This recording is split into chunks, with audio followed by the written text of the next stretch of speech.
और शायद मेरे लिए ये सब चीजें करना इसलिए भी जरूरी थी क्योंकि मैं कैंसर की जिस स्टेज के ऊपर था, तो मुझे डॉक्टर्स की तरफ से कोई होप नहीं दी जा रही थी, बल्कि डॉक्टर्स ने एक किस्म का हैंड्स अप कर लिया हुआ था कि शायद मेरे लिए अभी सर्वाइवल के चांसेस जो हैं वो बहुत वीक हो गए हैं, कम हो गए हैं।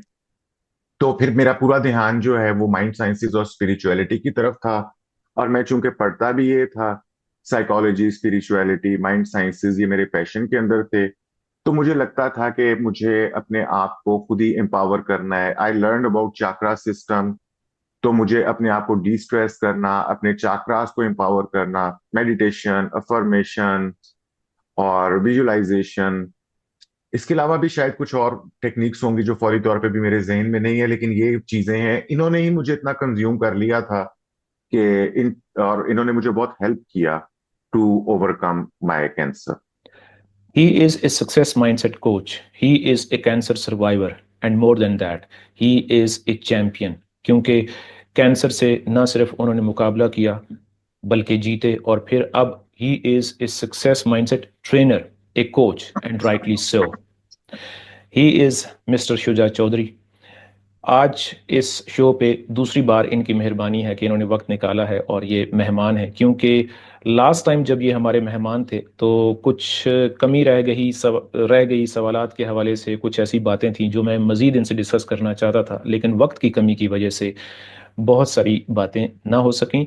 और मैं कोशिश करूँगा कि आज सक्सेस माइंडसेट के हवाले से, ग्रोथ माइंडसेट के हवाले से ख़ास तौर पे इनसे कुछ पूछा जाए कि ये कैसे ट्रेन करते हैं, कैसे काउंसलिंग करते हैं, और रोज़मर्रा ज़िंदगी में हम लोग कैसे कैसे सक्सेस माइंडसेट डेवलप कर सकते हैं, उससे फ़ायदा उठा सकते हैं, अपने रिजल्ट्स बेहतर कर सकते हैं और अपना क्वालिटी ऑफ लाइफ बेहतर कर सकते हैं।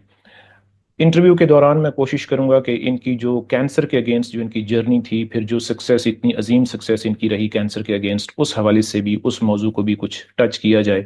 और दो तीन ऐसे सवालात पूछे जाएं कि जो उन लोगों के लिए बहुत फ़ायदेमंद हो सकते हैं जो इस वक्त में भी अनफॉर्चुनेटली एक ऐसी किसी जर्नी से गुजर रहे हैं, किसी हेल्थ इशू से गुजर रहे हैं, उसका मुकाबला कर रहे हैं।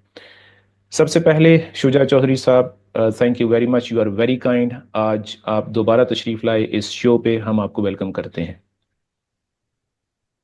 Thank you very much, Rifat. It's my pleasure. And once again, thanks for hosting me. अच्छा सर, कुछ तीन चार मेन क्वेश्चंस हैं जो कि लास्ट टाइम हमने उनको कुछ टच तो किया था, लेकिन बहुत सारी तफसील से बात नहीं हो सकी।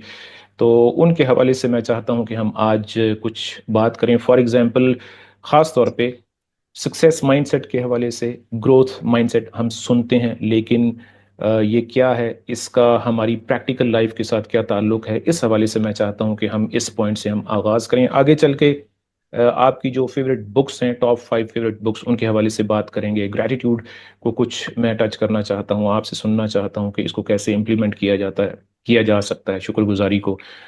तो सबसे पहले सक्सेस माइंडसेट, आप एक्सपर्ट हैं, आपकी स्पेशलिटी है सक्सेस माइंडसेट, ग्रोथ माइंडसेट। इस हवाले से सबसे पहले हमें ये बताइए कि सक्सेस माइंडसेट ये होता क्या है। माइंडसेट हम सब लोगों का होता है, सक्सेस माइंडसेट में और दूसरे माइंडसेट में फर्क क्या है। हाँ, जिस तरह आपने कहा कि माइंडसेट हम सबका होता है, तो वो एक जेनेरिक सी बात हो जाती है कि माइंडसेट हमारा, जो भी हम लाइफ के बारे में अप्रोच रखते हैं वो हमारा माइंडसेट होता है, वो हमारा पर्सपेक्टिव होता है।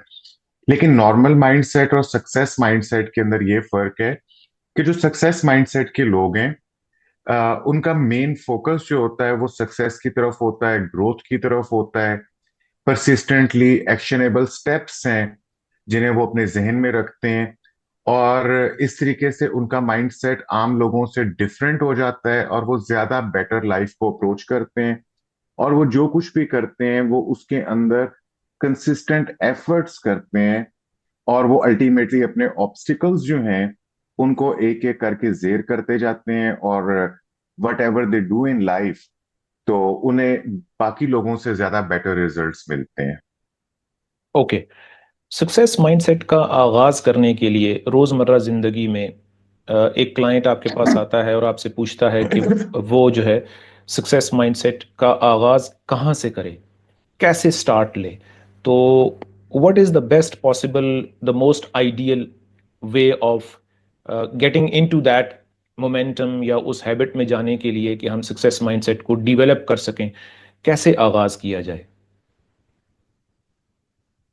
जी, इसके लिए मैं आपको चंद पॉइंट्स बता देता हूं कि जो एक सक्सेस माइंडसेट को अडॉप्ट करने के लिए जरूरी है। सबसे पहली चीज तो ये है कि everything starts with a believe. तो माइंडसेट जो है वो वैसे भी एक बिलीव्स का मजमूआ होता है। तो अगर आप पर्टिकुलरली सक्सेस माइंडसेट की बात करते हैं तो इसमें आपको एक बिलीव अडॉप्ट करना पड़ता है कि चेंज इज पॉसिबल। राइट। जैसे कि कैरल डी बैक है, इन्होंने किताब लिखी थी the mindset the new psychology of success. इसके अंदर वो कहती हैं कि आपकी जो एबिलिटीज हैं उनको आप डेवलप कर सकते हैं, अपने टैलेंट्स जो हैं उनको आप ग्रो कर सकते हैं। तो हम सबसे पहले तो ये चीज लोगों में इंस्टिल करते हैं कि इट इज पॉसिबल। आप इस चीज को अफर्म करें कि I can improve with effort and learning. तो जब आपके अंदर ये सबसे पहली चीज तो ये है कि इस बिलीफ को अपने अंदर लेकर आए कि आपका कोई भी जो स्किल है या आपका टैलेंट है वो सेट इन द स्टोन नहीं है, कि जैसे आप हैं बस वैसे ही हैं, इसको इम्प्रूव नहीं किया जा सकता। तो जब आपके अंदर एक इम्प्रूवमेंट का और चेंज का बिलीफ जो है वो इंस्टिल हो जाता है तो उसके बाद आपको अपने लिए क्लियर गोल्स जो हैं उन्हें सेट करने की जरूरत है। जैसे हम कोचिंग के अंदर कहते हैं स्मार्ट गोल्स, ठीक है ना, ताकि जो कि आपके स्पेसिफिक होते हैं, मेजरेबल होते हैं, एक्शनेबल होते हैं, टाइम बाउंड होते हैं। तो ये आपके जो स्मार्ट रियलिस्टिक गोल्स होते हैं, तो आप अपने गोल्स को सेट करते हैं, ये आपको डायरेक्शन देते हैं, आपको मोटिवेशन देते हैं। मिसाल के तौर के ऊपर आपके स्पेसिफिक गोल्स क्या हो सकते हैं कि एक तो ये है कि अगर आप कहते हैं कि I just want to be successful, ये एक बड़ा जेनेरिक सा गोल है। लेकिन इसी को जब आप स्पेसिफिक या स्मार्ट गोल में कन्वर्ट कर देते हैं तो वो ये हो जाता है कि I want to earn this and this by this and this time. ताकि वो एक बड़ा स्पेसिफिक गोल बन जाता है। या जो भी आपका गोल है, आप वेट लूज करना चाहते हैं, आप पब्लिक स्पीकिंग करना चाहते हैं, आप कुछ हासिल करना चाहते हैं, तो आपको अपने गोल सेट करने होते हैं आपको। फिर हम इनको ये सिखाते हैं कि आपको लर्निंग के ऊपर फोकस करना है, आउटकम्स के ऊपर फोकस नहीं करना। यानी कि आपको प्रोसेस के ऊपर फोकस करना है, आपको आपको रिजल्ट्स के ऊपर फोकस नहीं करना। यानी कि आपका जो भी सफर है, जो भी आपका जर्नी है, तो you don't have to focus more on the journey और the end result. Rather you have to be more aware of कि आप जो कुछ भी लर्न कर रहे हैं, इसी के अंदर आपने अपने फेलियर्स जो हैं उन्हें चैलेंजेस के तौर के ऊपर लेना है। यानी कि there are no failures, if you learn from your failures तो वो आपके स्टेपिंग स्टोन्स बन जाते हैं। तो ये भी सक्सेस माइंडसेट का हिस्सा है कि आप ये बात जो है सिखाते हैं, माइंडसेट के अंदर डालते हैं कि आपके लाइफ के अंदर फेलियर्स आएंगे। फेलियर्स और सक्सेस जो है ये दो अलग चीजें नहीं होती, बल्कि फेलियर्स जो है वो सक्सेस का पार्ट होते हैं। तो जब आप फेलियर्स को एम्ब्रेस कर लेते हैं और उनको स्टेपिंग स्टोन बना लेते हैं तो आप उससे कुछ लर्न करते हैं और आपको पता चलता है कि आपने नेक्स्ट टाइम क्या करना है। तो ये कुछ चीजें हैं। फिर इसके अलावा ये कि सक्सेस माइंडसेट में आने के लिए बहुत जरूरी है कि आप अपने एनवायरनमेंट को पॉजिटिव रखें, अपने आप को सक्सेसफुल लोगों के साथ एफिलिएट करें, अपनी कंपनी को बेहतर बनाएं, अपने आप ऐसी बुक्स पढ़ें, ऐसी वीडियोस देखें, यानी अपने आप को आप मोटिवेट करें। क्योंकि ये चीज जो है लाइक अट्रैक्ट्स लाइक, जैसे हमने पहले भी बात की थी लॉ ऑफ अट्रैक्शन के अंदर। तो आपका एनवायरनमेंट जो है, अगर आप ऐसे लोगों के साथ उठते बैठते हैं कि जो कि फेलियर से डर जाते हैं, तो आपके अंदर सक्सेस माइंडसेट नहीं आ सकता। तो ये भी एक स्टार्टर्स के लिए, बिगनर्स के लिए एक टिप है कि आप खुद एफर्ट करके अपने आप को सेल्फ मोटिवेट करें। फिर परफेक्शन जो है, अपने जो भी आप काम कर रहे हैं इसमें परफेक्शन से दूर हटने की कोशिश करें, एफर्ट्स के ऊपर ज्यादा तवज्जो दें। आप अगर परफेक्शनिस्ट बनने की कोशिश करेंगे तो that will take you to procrastination, आपसे अगले स्टेप्स ही नहीं लिए जाएंगे। तो आपको एक्शनेबल बनना है, आपको आपने जो सोचा है उसके ऊपर आपने बेबी स्टेप्स के साथ चलना शुरू कर देना है। तो 1 + 1 2 हो जाता है, कतरा कतरा मिलकर समुंदर बन जाता है। तो अपना माइंडसेट जो है उसको आप पॉजिटिव हैबिट्स लेकर आए, एक्शनेबल हैबिट्स अपने अंदर पैदा करें, गेट मूविंग, गेट स्टार्टिंग, और अपने अंदर जो आई कैन नॉट है इसको रिप्लेस करें हाउ कैन आई से, कि ये माइंडसेट आप अडॉप्ट करें। तो this is how you find new possibilities and new ways. और लास्ट के अंदर मैं ये कहूंगा कि ग्रोथ माइंडसेट या सक्सेस माइंडसेट के लिए एक बहुत जरूरी चीज है, विजुअलाइज योर सक्सेस।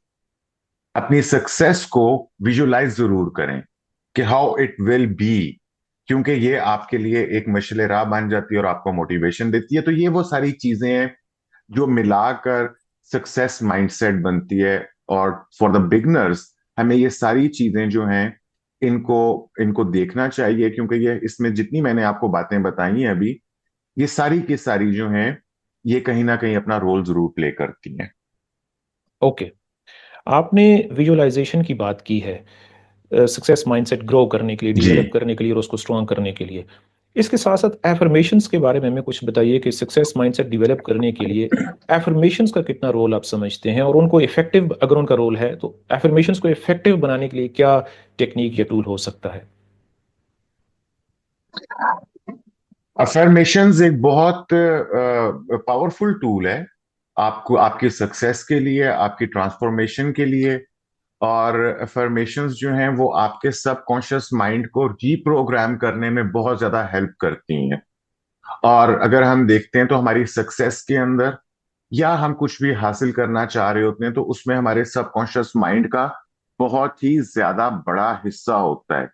अगर आपका subconscious mind program for success हो गया है तो आपकी एफर्ट्स जो हैं वो यानी कि बहुत कम रह जाएंगी, और आप एक किस्म का एक यूनिवर्सल फोर्स जो है उससे उसको आप हार्नस कर लेते हैं।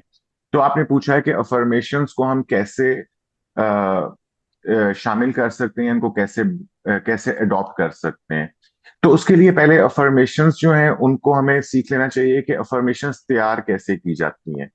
अफर्मेशंस जो हैं उनको बहुत स्पेसिफिक होना चाहिए, वेग नहीं होना चाहिए। यानी कि आप सिर्फ ये नहीं कहते कि I am just getting better. आप बताते हैं कि my health is getting better every day, I am enjoying my good life. तो आप बड़ा स्पेसिफिकली जिस चीज के लिए आप अफर्म कर रहे हैं उसके उसको आप स्टेट करते हैं। फिर अफर्मेशंस जो हैं उनको प्रेजेंट फॉर्म के अंदर होना चाहिए। आप अफर्मेशंस कभी भी फ्यूचर के अंदर नहीं लिखते कि I will be abundant, I will be healthy नहीं करते, रादर आप उसको प्रेजेंट स्टेट के अंदर करते हैं कि I am healthy, I am enjoying a good life, I am getting better every day. तो दो बातें मैंने आपको बता दी कि they have to be specific and they have to be in present form. फिर आप उनको और बेहतर करने के लिए आप उनके अंदर इमोशन और विजुअलाइजेशन को आप शामिल कर लेते हैं, कि जितना आप अपनी अफर्मेशंस को उसके अंदर इमोशनल एलिमेंट शामिल करेंगे, और आप उनको विजुअलाइज कर सकते हैं कि इफ यू आर सिक, और फॉर से कि when I used affirmations when I was surviving cancer, तो I used to visualise my self being healthy. It was not only that I was saying to my self और affirming to my self कि मैं I am getting better and better every day, I am getting my health और I am enjoying my health. I use to visualise it and feel it emotionally, क्योंकि emotions जो हैं वो आपकी affirmation के अंदर फ्यूल डाल देते हैं। इमोशंस जो हैं ये लॉ ऑफ अट्रैक्शन के अंदर और एनर्जी गेम्स के अंदर इमोशंस बड़ी बहुत अहमियत रखते हैं। जो इमोशंस आप आज फील करेंगे वो आपको फ्यूचर में एम्पलीफाई होकर मिलेंगे। तो आप अपनी अफर्मेशंस के अंदर इमोशन का आंसर शामिल कर लेते हैं। फिर जो अफर्मेशंस हैं उनकी की ये है कि इनको रेपिटेटिव होना चाहिए, कंसिस्टेंट होना चाहिए। एक आध दफा अफर्मेशन बोल देना is not going to help. इसको करने के लिए आप अपनी रूटीन के अंदर इसको शामिल करेंगे। मिसाल के तौर पे आप अपने किसी कार्ड के ऊपर या किसी डायरी के ऊपर या मोबाइल पे या नोटपैड के ऊपर आप अपनी अफर्मेशंस को लिख देते हैं, और आप उनको रिपीटेटिवली कई कई दफा वोकली अलाउड आप उनको बोलते हैं। और आप सुबह दोपहर शाम अपने लिए टाइम मुकर्रर कर लेते हैं। मिसाल के तौर पे अगर आप सुबह ब्रश कर रहे हैं तो आप ब्रश करते हुए अपनी अफर्मेशंस को अपने जहन के अंदर बोल सकते हैं। आप नाश्ता के बाद तैयार हो जाते हैं, जाने से पहले तो आप अपनी रूटीन के अंदर इनको डाल सकते हैं। और अफर्मेशंस चूंकि हम बेहतरी के लिए करते हैं तो they have to always be positive. तो मैंने आपको बता दिया कि पॉजिटिव होंगी, स्पेसिफिक होंगी, प्रेजेंट फॉर्म के अंदर होंगी, इमोशनली चार्ज होंगी, आप इन्हें विजुलाइज करेंगे, आप इन्हें रिपीट करेंगे, कंसिस्टेंट होंगे। तो ये सब चीजें आपकी अफर्मेशन को प्रैक्टिकली आपके लिए यूजफुल टूल बना देती हैं। राइट। आपने अभी अपने सर्वाइवल का जिक्र किया, when you are fighting against cancer, and just the way I said कि आप महज सर्वाइवर नहीं है बल्कि आप यू आर ए चैम्पियन, क्योंकि आपने वो जंग जीती और अब जो है वो पॉजिटिव एनर्जी आप ट्रांसफ़र करते हैं, दूसरे लोगों से शेयर करते हैं अपनी विजडम, अपना एक्सपीरियंस। आपका जो कैंसर के साथ जो आपका मुकाबला रहा, जो आपने जीता, उस हवाले से हमें कुछ बताइए कि कौन कौन सी टेक्निक्स थी जो आप समझते हैं उस दौरान में, वो जो जर्नी थी आपकी, उस दौरान में जो टेक्निक्स आपके बहुत काम आई, जिनकी वजह से आप जो है वो दोबारा सेहतयाब हुए। रिफत, इसमें मुख्तलिफ किस्म की टेक्निक्स थी। एक तो बीइंग मुस्लिम जो है, आपका अल्लाह ताला के साथ राब्ता। ठीक है, क्योंकि अगर आप स्पिरिचुअलिटी स्पिरिचुअल वे के अंदर भी करते हैं तो भी आप एक हायर पावर के साथ अपने आप को कनेक्ट करते हैं। तो हम चूंकि मुस्लिम हैं तो हमारे लिए हायर पावर जो है, हम एनर्जी का जो सोर्स है वो खुदा ताला की जात को हम बिलीव करते हैं। तो अपने आप को मेडिटेशन के अंदर डिफरेंट टाइप ऑफ मेडिटेशन में खुदा ताला के साथ अपने आप को एसोसिएट करना और विजुलाइज करना कि I am seeking energy from God, from Allah. तो इसके लिए जो मैं मेडिटेशन करता था वो ब्रेथ वर्क थी, तो मेडिटेशन थी ही थी। इसके अलावा सूरह रहमान के ऊपर मेडिटेशन करना, that was very effective for me. मैंने इसको दिन में 3 3 दफा, 4 4 दफा सूरह रहमान को सुनना और उसको महसूस करना कि I am connected to God. और अपने आप को मेडिटेशन के जो उसूल हैं उसके ऊपर, चूंकि मुझे इससे पहले ही मैंने मेडिटेशन को लर्न करना शुरू कर दिया था, तो इसलिए मैं जब सूरह रहमान के ऊपर भी मेडिटेट करता था तो मैं कोशिश करता था कि मेरा माइंड जो है उसके अंदर कोई और नॉइज ना हो। मैं अपने आप को एक ही जगह के ऊपर अपने सुकून के अंदर रहूं और मेरे माइंड में डिफरेंट थॉट्स ना हो, ताकि मेरी मेडिटेशन अच्छी हो सके। तो सूरह रहमान के ऊपर मेडिटेशन करना, ब्रीदिंग जो है, सेंटर्ड फोकस्ड ब्रीदिंग जो है, उसको ब्रीदिंग बहुत ज्यादा मैंने किया।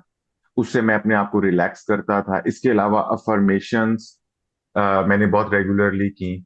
विजुअलाइजेशन जो है, क्रिएटिव विजुअलाइजेशन की टेक्निक जो है, इसे इस्तेमाल किया मैंने। तो ये वो चीजें थी। इसके अलावा मैंने सेल्फ हिप्नोसिस भी जो है उसको लर्न किया, उसके लिए अपने स्क्रिप्ट लिखे और मैंने सेल्फ हिप्नोसिस भी जो है उसको भी प्रैक्टिकली किया।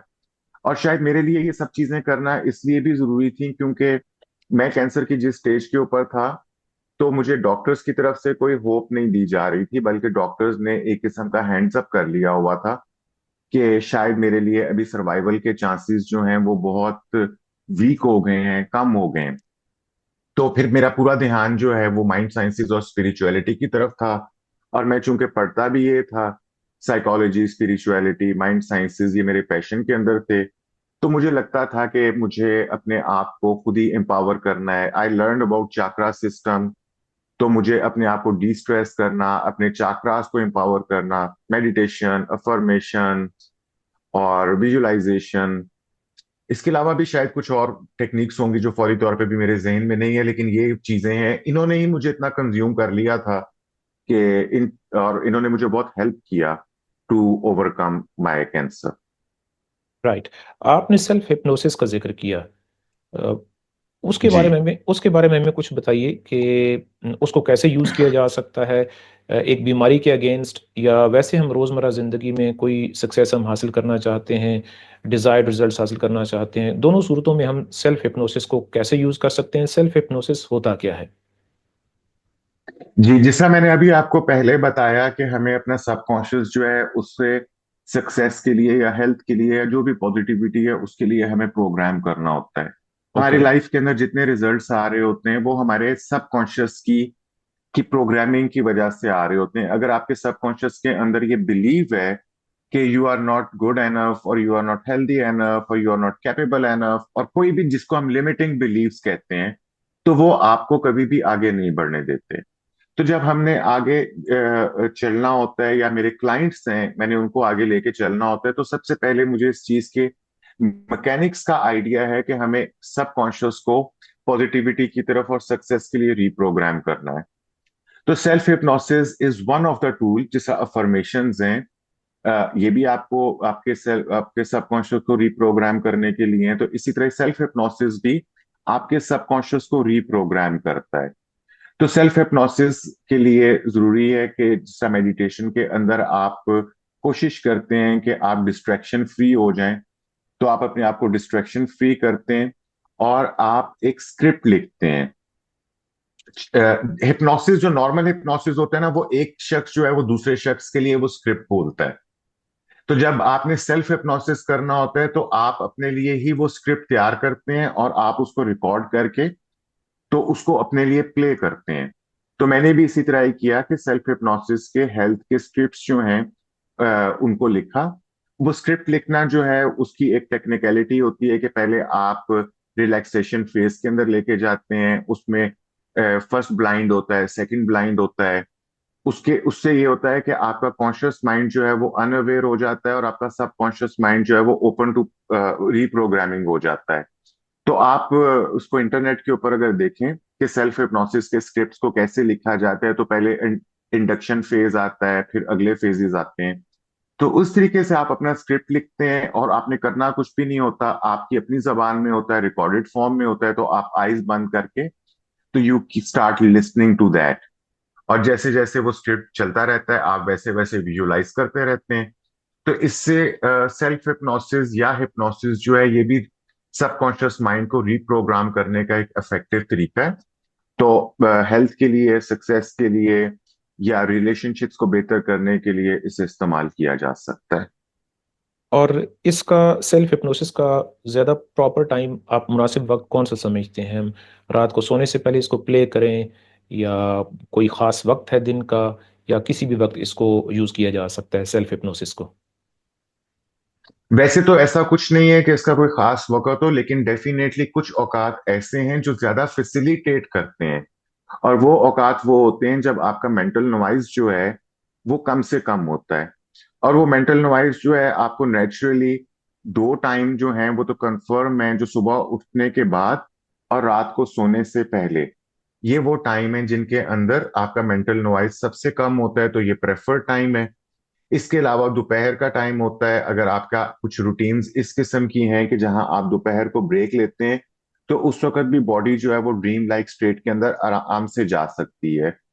तो ये स्टेट्स होती हैं जिनके अंदर आपका सबकॉन्शियस ज्यादा ओपन टू रीप्रोग्रामिंग होता है। ओके। आपने अभी अपनी जर्नी का जिक्र किया कैंसर के अगेंस्ट। उस दौरान में आपने यकीनन कुछ बुक्स पढ़ी होंगी, आपने एफर्मेशंस की, डिफरेंट टेक्निक्स की। आई आई अस्यूम कि आप उस वक्त जो है वो बुक्स के साथ इन टच रहे। अब आप एक, now you are a trainer, a professional success mind coach. इतनी सारी जर्नी के बाद अब जब आप मुड़ के देखते हैं, तो कौन सी ऐसी 3 से 5 बुक्स हैं जो आप समझते हैं कि आप अपने व्यूअर्स को, हमारे व्यूअर्स को रेकमेंड कर सकते हैं सक्सेस माइंडसेट डेवलप करने के लिए, उसको ग्रो करने के लिए, अपनी सेल्फ एबिलिटीज़ पे यकीन रखने के लिए, और जो ग्रोथ माइंडसेट है उसको बरकरार रखने के लिए, और उससे फ़ायदा उठाने के लिए? रिफत किताबें तो बहुत सारी हैं। सरे दस्त में आपको दो तीन किताबें जिन्होंने मेरे लिए प्रैक्टिकली, मैं समझता हूँ कि मुझे ट्रांसफॉर्म करने में या मेरे माइंड सेट को चेंज करने में जिन्होंने हेल्प किया है। इसमें से एक किताब द पावर ऑफ नाउ है। ये इनके ऑथर हैं एकार्ट टोले। एकार्ट टोले जो है वो प्राइमरीली एक स्पिरिचुअल टीचर हैं, और इनकी इनसाइट्स जो हैं वो माइंडफुलनेस के बारे में और कॉन्शियसनेस के हवाले से इनकी इनसाइट्स और राइटिंग्स हैं। और इनकी जो किताब है, इसको बाइबल ऑफ स्पिरिचुअलिटी भी कहा जाता है। एक बहुत बड़ी किताब नहीं है, लेकिन चूंकि शायद ये बहुत प्रेजेंट मोमेंट के अंदर लिखी गई है, तो इसलिए ये आपको बहुत वैल्यू देती है। इसके अंदर डिफरेंट रिलीजन से भी एक्सट्रैक्ट्स हैं, और बुद्धिज्म और क्रिश्चियनिटी, और इनका इनसे इनका एसेंस निकलता है। तो ये एक प्रोफाउंड अंडरस्टैंडिंग इस किताब ने मुझे दी है about living in present moment और about mindfulness and detaching from over thinking.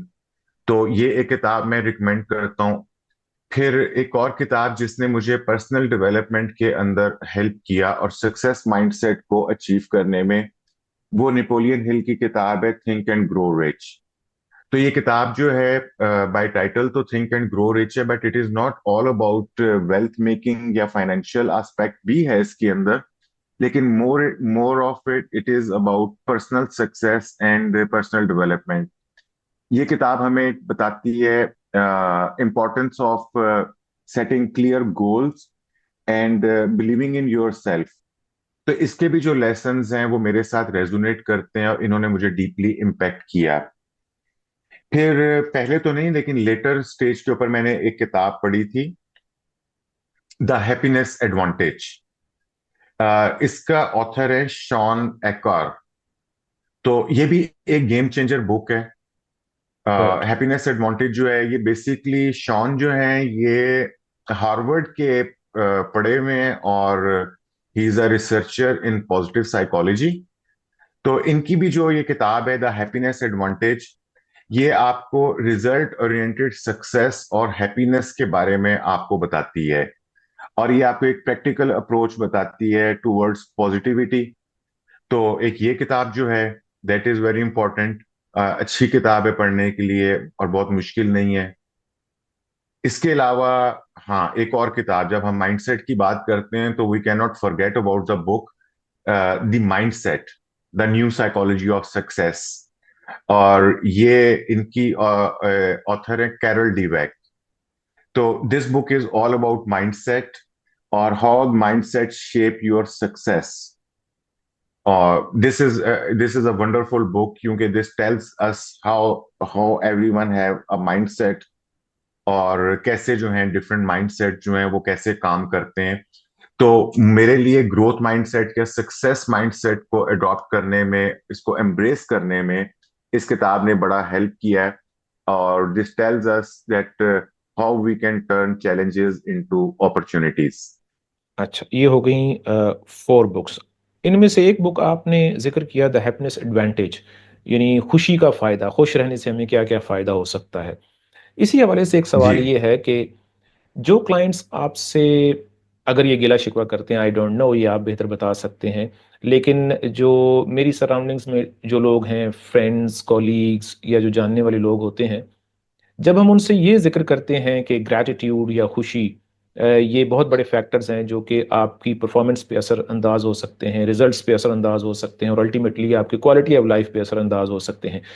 तो ऐसे लोग जो ऑब्जेक्शन करते हैं या यूं कह लें कि आसानी से नहीं मानते हैं द हैप्पीनेस एडवांटेज को, उनको आप कैसे कायल करते हैं? व्हाट आर योर टेक्निक्स में भी 1 to 2 टेक्निक्स आप हमसे शेयर कर सकते हैं कि ऐसे लोगों को कैसे कायल किया जाए या अपने आप को कैसे कायल किया जाए कि जो खुशी है या जो ग्रेटिट्यूड है, उनका बहुत बड़ा इम्पैक्ट है हमारी जिंदगी पे।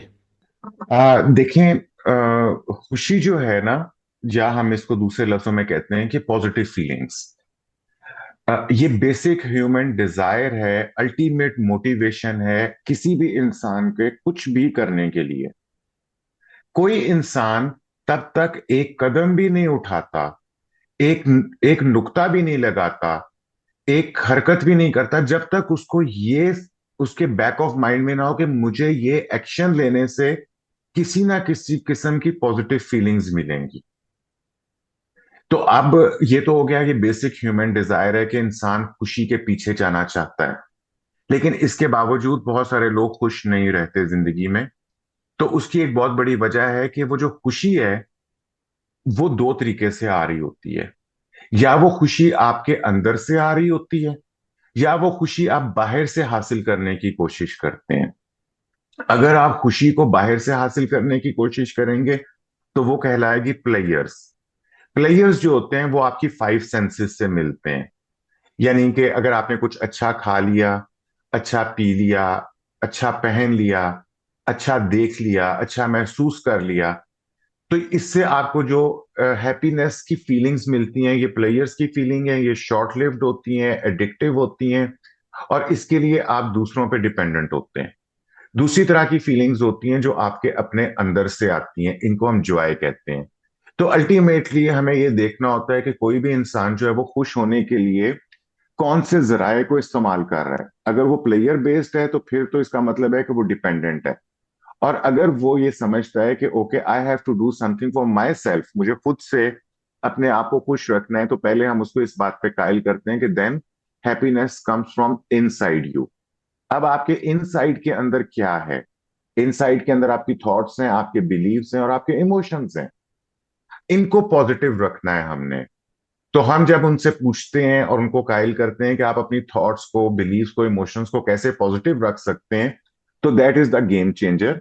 और फिर ग्रेटिट्यूड का रोल भी वहीं पे आ जाता है कि जब लोगों का फोकस जो है वो नॉट हैविंग के ऊपर होता है, मेरी जिंदगी में क्या गलत हो रहा है, क्या कम है, तो जब आप उस पर फोकस करते हैं तो आप अनग्रेटफुल हो जाते हैं और आप जो हैं वो सैड हो सकते हैं, स्ट्रेस में जा सकते हैं, डिप्रेशन एंजाइटी में जा सकते हैं।